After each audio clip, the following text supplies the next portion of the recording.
نہ کوئی ظلم کیا ہے. ہم تو صرف اتنا چاہتے ہیں کہ اپنے بھتیجے کو روکو کہ وہ ہمارے خدا کا انکار نہ کرے اور اسے برا بھلا نہ کہے. تم نے اس لیے بھی اس کو منع نہیں کیا. اب ہم برداشت نہیں کر سکتے. ہماری برداشت کی حد اب ختم ہو گئی ہے کہ کوئی ہمارے خداؤں میں عیب نکالے, ہمیں بے وقوف کہے. اب ہم تمہارے ساتھ اور محمد کے ساتھ جنگ کریں گے, لڑیں گے, یہاں تک کہ ہم فنا ہو جائے یا تم کو فنا کر دے. اب ہم برداشت نہیں کر سکتے. اس کے بعد وہ سب لوگ واپس چلے گئے. ابو طالب کو پریشانی کے عالم میں تنہا چھوڑ گئے. اب ابو طالب بہت اداس نظر آنے لگے تھے. انہیں اس بات کا صدمہ ہو رہا تھا کہ ان کے قبیلے اور خاندان کے لوگ ان کے منہ پر پہلی بار اس قسم کی باتیں کر کے گئے ہیں اور دھمکیاں دے کر گئے ہیں. ایک طرف انہیں قبیلے کے جی ہاں دوستو, یہاں پر میں آپ سبھی کو ایک بات بتاتی چلوں. جو ہمارے پیارے پیغمبر, ہمارے میٹھے پیغمبر حضرت محمد مصطفیٰ صلی اللہ علیہ وآلہ وسلم پاک کے جو چچا جان تھے ابو طالب, وہ اپنے بھتیجے سے بہت پیار کرتے تھے. مطلب جتنا اپنے سگے بچے سے بھی نہیں کرتے ہوں گے, وہ اس سے زیادہ ان سے پیار کیا کرتے تھے اور ان کو بہت حد تک سپورٹ کرتے تھے, بہت ہی زیادہ سپورٹ کرتے تھے ہر ایک معاملے میں. چاہے وہ خدا اللہ, ایک خدا کو ماننے کا ہی ان کا جو ہمارے حضرت محمد مصطفیٰ صلی اللہ علیہ وآلہ وسلم پاک کو جو ہدایت ملی کہ ایک خدا کو ماننا ہے, چاہے اس بات میں ہی سپورٹ کیوں نہ کرنا ہو. بھلے پھر چچا ابو طالب اپنے دوسرے خداؤں کو ہی کیوں نہ مانتے ہوں, وہ کبھی بھی حضرت محمد مصطفیٰ صلی اللہ علیہ وآلہ وسلم پاک کے خلاف نہیں کھڑے ہوئے. انہوں نے ہمیشہ ان کا ساتھ دیا ہے. تو یہ ایک ایسی بات ہے جو شاید بہت سے لوگوں کو نہیں پتہ ہوگی, اس لیے میں نے سوچا کہ یہاں پر مجھے تھوڑا سا اس کے بارے میں تھوڑا سا کچھ بتانا چاہیے آپ سبھی کو. تو چلیے اب آگے دیکھتے ہیں. چھوٹ جانے اور ان کے ساتھ دشمنی قائم ہونے کا صدمہ تھا, تو دوسری طرف انہیں اس بات کا بھی دکھ تھا کہ اب ان کے بھتیجے محمد کو یہ لوگ ذلیل کریں گے اور تکلیفیں دیں گے. اب چچا ابو طالب سوچنے لگے کہ وہ کیا کرے. کیا اپنے پیارے بھتیجے کو دشمنوں کے حوالے کر دے یا پھر اس کی حمایت اور سپورٹ میں کھڑے ہو جائے. یہ ایک بہت نازک لمحہ تھا, ایک نازک وقت تھا, نازک مرحلہ تھا جس میں ابو طالب کو فیصلہ کرنا تھا کہ وہ آخر کرے تو کیا کرے. آخر کار ابو طالب نے فیصلہ کر ہی لیا کہ وہ رسول پاک صلی اللہ علیہ وسلم یعنی محمد کو بلائیں گے اور انہیں اسلام کی تبلیغ سے روکیں گے, جس کی وجہ سے سارے خاندان میں پھوٹ پڑ گئی ہے, دشمنی ہو گئی ہے اور قبیلے قریش کی ایکتا اور بھائی چارہ ختم ہو گیا ہے. چنانچہ چچا ابو طالب نے آپ صلی اللہ علیہ وسلم کو بلایا. جب رسول پاک صلی اللہ علیہ وسلم تشریف لائے تو چچا ابو طالب نے قریش کے معاملے میں آپ سے بات کی اور جو مطالبہ, جو ڈیمانڈ انہوں نے ابھی کیا تھا اس کا بھی تذکرہ کیا اور آخر میں ان دھمکیوں کا بھی تذکرہ کیا جو جاتے جاتے وہ دے گئے تھے. پھر چچا ابو طالب نے کہا کہ اے میرے پیارے بھتیجے, تم اپنے اور میرے حال پر رحم کیوں نہیں کرتے؟ تم میرے اور اپنے حال پر رحم کرو. جو بات میرے بس میں نہیں ہے اس کے لیے مجھے مجبور مت کرو. تم اس کام سے رک جاؤ, تم اس تبلیغ سے رک جاؤ, مت کرو اور مت بڑھاؤ اس کام کو آگے. یہیں پر ٹھہر جاؤ, یہیں پر رک جاؤ. اپنے پیارے اور شفیق چچا کی زبان سے جب حضور پاک صلی اللہ علیہ وسلم نے ایسی باتیں سنی تو آپ تو حیران ہو گئے, کیونکہ سارا قبیلہ اور ساری برادری آپ کی مخالفت کر رہی تھی, آپ کے اگینسٹ تھی. لیکن ایک ہی تھے چچا ابو طالب جنہوں نے کبھی آپ کو اسلام کی تبلیغ سے نہیں روکا تھا. مگر آج وہی چچا, وہی محبت کرنے والے چچا آپ کو سچائی کا پیغام پہنچانے سے روک رہے تھے. چچا کی اس اچانک بات پر آپ صلی اللہ علیہ وسلم کو حیرت بھی ہوئی اور صدمہ بھی ہو رہا تھا، کیونکہ ایک چچا ہی تھے جو آپ کو جان سے زیادہ عزیز سمجھتے تھے اور ہر موقع پر آپ کی مدد کے لیے اور حمایت کے لیے کھڑے ہوتے تھے۔ اس وقت رسول اللہ صلی اللہ علیہ وسلم کے سامنے ایک طرف اپنے شفیق اور محبت کرنے والے چچا کی درخواست تھی تو دوسری طرف اللہ کا حکم تھا۔ چنانچہ حضور پاک صلی اللہ علیہ وسلم نے اپنے خدا کے مطابق فیصلہ کیا اور اپنے لیے وہی بات پسند کی جو اللہ پسند کرتا تھا۔ آپ نے زبردست قوت اور بھروسے کے ساتھ اپنے چچا سے کہا کہ اے میرے پیارے چچا، میرے دائیں ہاتھ میں سورج اور بائیں ہاتھ میں چاند بھی کوئی لا کر رکھ دے اور مجھ سے یہ راستہ چھوڑنے کے لیے کہے تو میں نہیں چھوڑوں گا، یہاں تک کہ میں کامیاب ہو جاؤں یا پھر ختم ہو جاؤں۔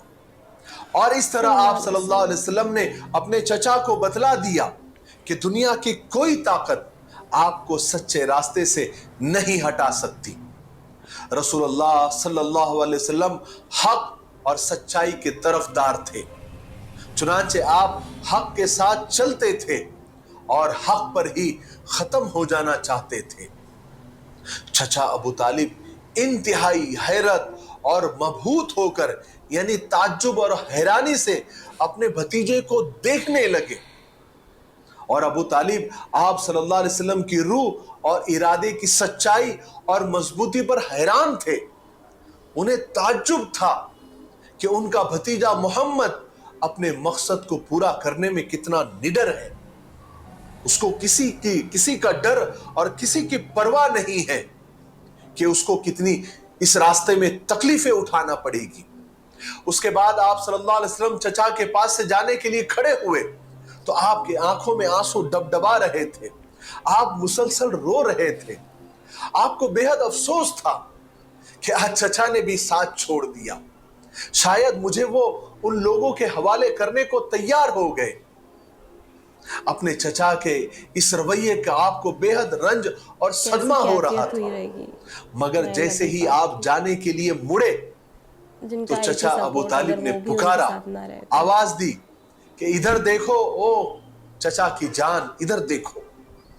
آپ نے جب پیچھے مڑ کر دیکھا، آپ گھومے چچا کی طرف تو چچا کہہ رہے تھے کہ جاؤ بیٹے، جو تمہارا دل کرے وہ کرو، میں کسی بھی قیمت پر تمہارا ساتھ نہیں چھوڑوں گا اور کسی کے حوالے تم کو نہیں کروں گا۔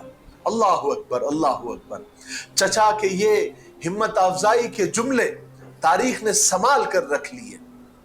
کیا ہمت، کیا حوصلہ، کیا انرجی ملی ہوگی حضور کو ان جملوں سے، ان کو الفاظ میں بیان نہیں کیا جا سکتا۔ چنانچہ رسول پاک صلی اللہ علیہ وسلم فل انرجی کے ساتھ وہاں سے لوٹ آئے، انتہائی مضبوط ارادے اور پکے ارادے کے ساتھ وہ اپنے مقصد کے لیے اس وقت تک کوشش کرتے رہیں گے جب تک خدا تعالیٰ اس حق کی روشنی کو پھیلا نہ دے پوری دنیا میں، چاہے مکہ والے اس کے لیے کتنی بھی تکلیف دیں۔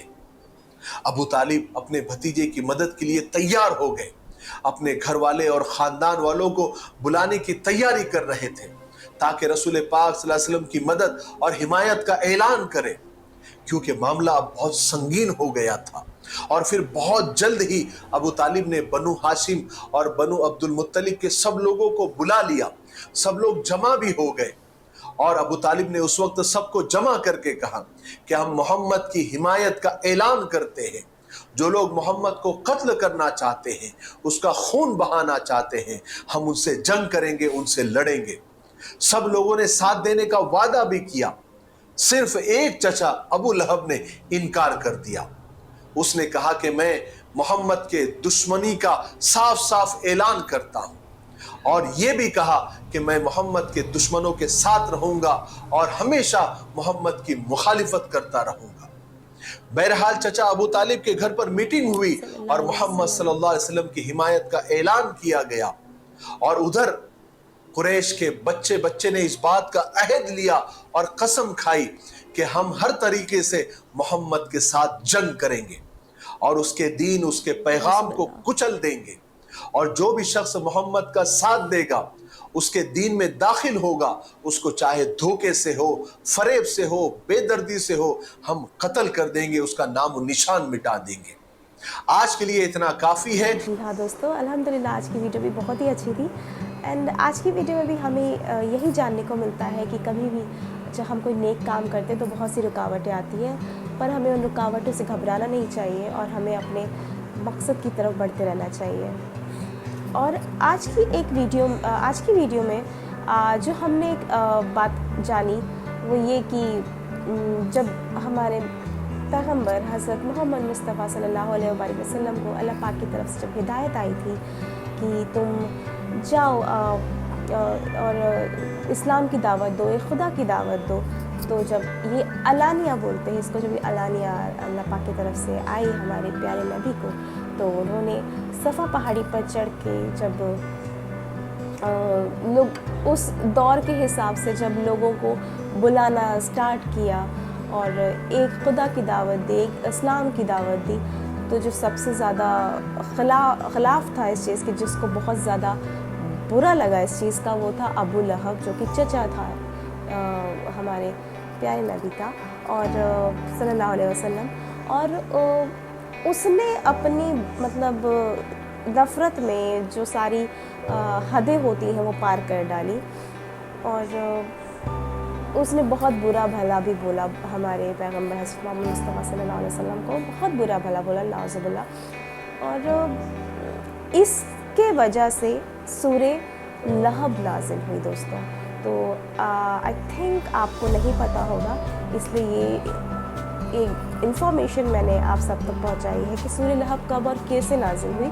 تو یہی ایک مین ریزن تھا, مطلب یہی ریزن تھا کہ جب ہمارے پیغمبر حضرت محمد مصطفیٰ صلی اللہ علیہ وآلہ وسلم پاک کی شان میں جب اس نے گستاخی کی تو سورہ لہب نازل ہوئی.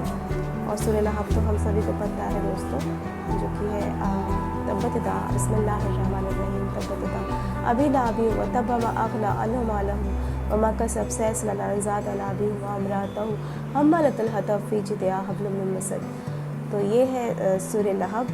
اور بہت سے لوگوں کو یہ سورہ نہیں پتہ ہوگی, تو اس لیے میں نے یہ ایک اچھی انفارمیشن آپ سب تک پہنچائی ہے. آئی ہوپ آپ سب کو ہماری آج کا ویڈیو اور ہماری آج کی انفارمیشن پسند آئی ہوگی.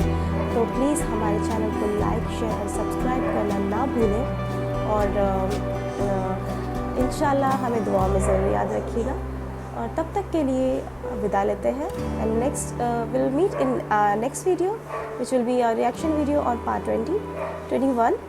So تب تک کے لیے دعا میں یاد رکھیے. اللہ حافظ, فی امان اللہ.